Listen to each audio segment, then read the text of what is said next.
Yeah. 안녕하십니까 할러님들, 강원국입니다. 네, 제가 최근에 코인에 투자를 많이 했다는 것을 아마 알고 계실 텐데요. 그래서 오늘은 코인 베이식 시간을 갖겠습니다. 이게 뭐 제 총자산에 그렇게 큰 비중은 아니기는 하지만 근데 어영부영 벌써 그 액수로 하면 3억 원 정도 좀 들어가 있거든요. 그래서 이제 이게 만만한 금액은 더 이상 아닌 것 같습니다. 이게 포트폴리오에 유식한 말로 코어 세틀라이트 전략이라는 것이 있거든요. 그러니까 95% 정도는 정상적인 자산 배분 같은 거를 하되 나머지 5%로 모 아니면 도 자산을 통해서 돈을 엄청나게 불리는 거를 노려보는 것도 저는 나쁘지 않다라고 봅니다. 왜냐하면은 그게 망할 경우에는 5%만 날려먹는 건데 근데 얘가 100배, 1000배가 되면은 내 인생이 바뀌잖아요. 아, 질문은 그거였죠. 그래서 뭘 샀냐고. 그냥 저는 심플하게 비트코인과 이더리움 그 두 개만 샀습니다.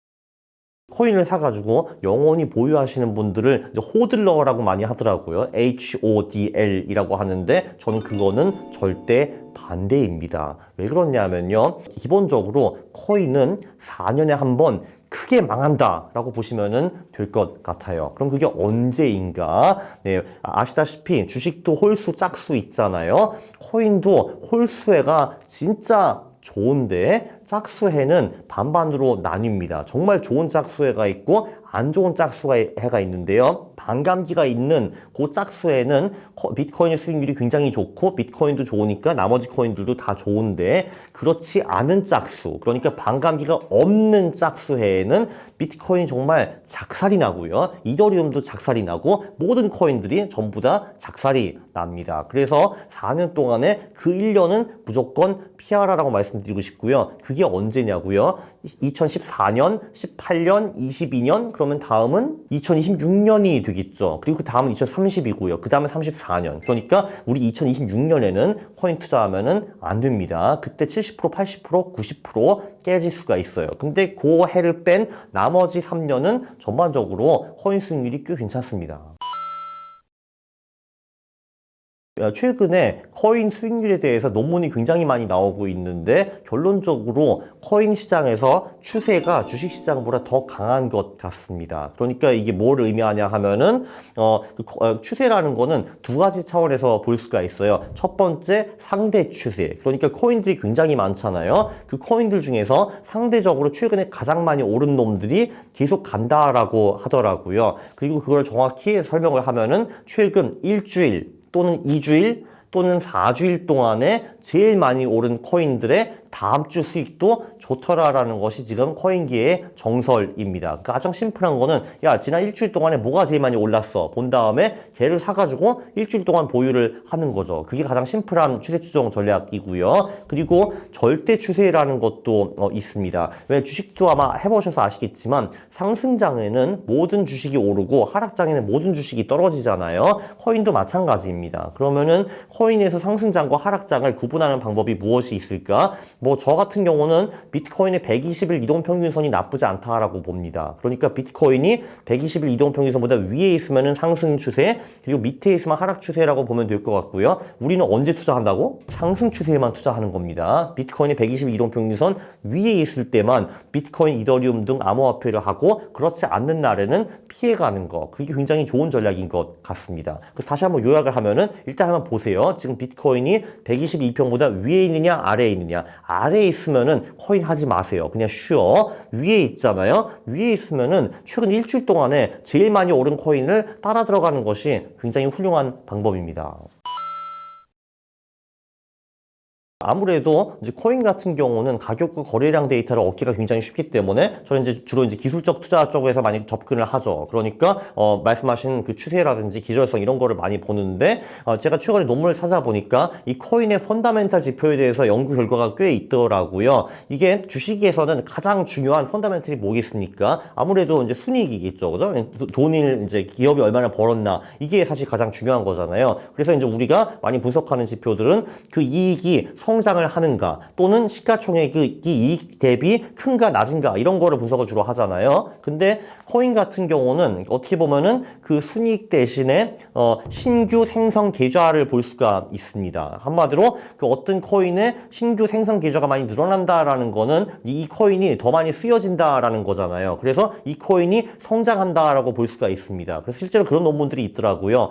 그 신규 생성 계좌가 많이 성장하는 코인들의 수익률이 높다라는 논문들이 있고요. 네, 그리고 또 그런 것도 분석한 논문이 있더라고요. 그 코인의 시가총액 나누기 신규 생성 계좌, 이게 한마디로 저평가 지표, 퍼랑 비슷한 지표가 되겠죠. 여기서도 시가총액이 신규 생성 계좌 대비 적을 경우에는 저평가되어 가지고 그 코인이 오르는 경우가 많았고, 그 시가총액이 신규 생성 계좌보다 좀 이제 클 때에는 고평가되어 가지고 미래 수익률이 안 좋은 경우가 좀 많이 있었습니다. 그리고 또 어떤 사람은 퍼 비슷한 지표로 그 코인의 시가총액 나누기 거래량을 보는 사람도 있더라고요. 아무래도 거래량이 높다라는 거는 그 코인이 많이 쓰인다라는 거잖아요. 그래서 그 코인의 활용도가 높다라는 거죠. 그런데 그 거래량이 적을 경우에는 코인을 사람들이 많이 사용을 안 한다는 거기 때문에 매력적이지 않다, 이렇게 이제 보시는 분들도 좀 있더라고요. 그거를 이제 NVT라는 지표라고 합니다. NVT가 시가총액 나누기 거래량 지표예요. 그래서 이제 그것도 저평가 또는 고평가 지표로 사용하시는 분들도 있습니다. 여기서 아마 코인의 펀다멘탈과 미래라는 거는 한마디로 뭐 이제 비트코인과 암호화폐 시장이 그 미래 뭐 5년 10년 동안에 엄청나게 커질 것인가 아닐 것인가, 이런 거를 질문하시는 것 같은데요. 그거는 솔직히 저는 그냥 모르겠습니다. 그거 잘 모르고요. 저는 사실 그래서 그거보다는 그냥 가격이 어떻게 움직이는가, 또는 보통 이 계절에 내가 코인을 사면은 돈을 평균적으로 벌 수 있나 없나, 그런 거를 주로 분석을 하고요. 물론 저는 지금 매수 포지션이 있기 때문에 코인 시장이 커졌으면 좋겠으나 그건 이제 희망일 뿐이지 실제로 미래가 어떻게 돌아갈지는 저는 전혀 모릅니다. 그게 이제 퀀트 투자자의 장점이기도 하죠. 미래를 잘 몰라도 그냥 있는 패턴, 확률로 분석을 해가지고 전략을 만들어서 돈을 벌 수 있다라는 겁니다. 당연히 그 반감기랑 ETF 나오는 거는 좋은 호재이고요.